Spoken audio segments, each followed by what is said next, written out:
Hello everyone, welcome to our channel education hotspot.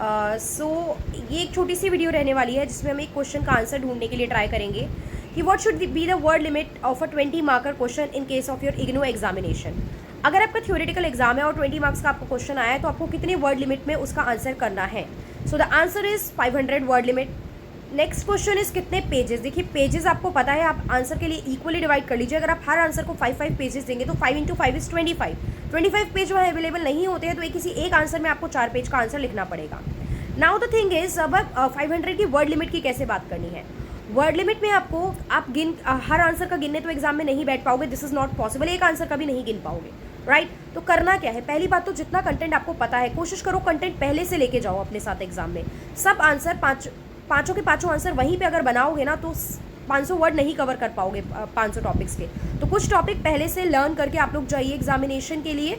ये चीज़ कोशिश किया करो कि जो भी आप लोग टॉपिक पढ़ रहे हो उस टॉपिक का जो मीनिंग है, उसके अगर features, advantage, limitation, scope, types, dimensions, approaches, इनकी हेडिंग तो एटलीस्ट आप लर्न कर जाओ।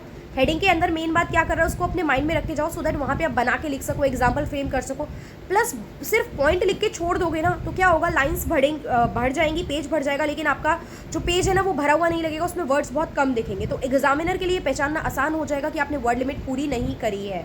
अब चांसेस हो सकते हैं कि एग्जामिनर डिटेल में एक एक वर्ड ना पढ़े, लेकिन वो आपके वहाँ पे जो शॉर्ट में आपने सिर्फ हेडिंग लिख के छोड़ी है वो देख के पहचान जाएगा कि word limit up to the mark नहीं है। कंटेंट वो थोड़ा बहुत रीड कर लेंगे एंड देन उस अकॉर्डिंग आपको मार्क्स दे देंगे।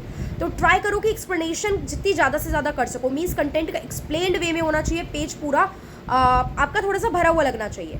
इट मीन्स ये नहीं घिचपिच कर दो बहुत ज़्यादा। एक्सप्लेनेशन मतलब पॉइंटर्स बनाओ, पॉइंट्स को एक्सप्लेन करो, बीच में जहाँ फ्लो चार्ट टेबल की जरूरत लग रही है उसको बनाओ एंड देन उसे एक्सप्लेन करो। सिर्फ फ्लो चार्ट पॉइंट हेडिंग लिख के नहीं छोड़नी, अदरवाइज नंबर। तो ये चीज़ आपको ध्यान में रखनी है एग्जाम में कि आपको एक्सप्लेनेशन पे फोकस रखना है, जस्ट हेडिंग लिख के मत छोड़ो। हेडिंग लिख के तब छोड़ो कि टाइम बहुत कम बचा है, एक क्वेश्चन अटेम्प्ट करने के लिए रह गया, हमारे माइंड में कुछ पॉइंट्स हैं तो हम फटाफट अब एक को एक्सप्लेन करने बैठोगे तो वहाँ पे क्या होगा, एक ही पॉइंट लिख पाओगे, टाइम अप हो जाएगा एंड आंसर शीट चली गई हाथ से। तो ऐसे केसेस में अगर बिल्कुल टाइम सेविंग वाला मामला है तब जितने पॉइंट्स पता है जस्ट सारे पॉइंट्स पूरे एक एक लाइन में पॉइंट्स लिख दो। फिर एक्सप्लेनेशन पे फोकस मत करो, क्योंकि फिर टीचर अगर 10 पॉइंट देखेगा तो उसे लग जाएगा कि बच्चे को कुछ ना कुछ कंटेंट पता है, देन थोड़े ज़्यादा मार्क्स मिल सकते हैं। लेकिन अदरवाइज हेडिंग लिखनी है, हेडिंग को एक्सप्लेन करना है, टॉपिक को करने से पहले उसका मीनिंग लिखना है, वर्ड काउंट करने नहीं बैठना है यार आंसर के बाद। अगर किसी आंसर में वर्ड लिमिट कम भी रह गई है, लाइक आप कह रहे हो 300 400, पहली बात तो ट्राई करो कि ज़्यादा से ज़्यादा आंसर की एक्सप्लेनेशन लिखो। कोई एक आधा आंसर है जिसमें बहुत कुछ नहीं पता, देन इट्स ओके, बट सारे क्वेश्चंस में सिर्फ 300 वर्ड लिख के आओ, दिस इज नॉट डन। ठीक है, वर्ड लिमिट है जब तो कोशिश करो उसकी क्राइटेरिया को हम लोग फुलफिल कर पाएँ। स्टिल कुछ क्वेश्चन में कमी रह जाती है तो टेंशन मत लो, अकॉर्डिंग टू आपने जितना लिखा है अगर कंटेंट क्वालिटी अच्छी है then you will get the marks.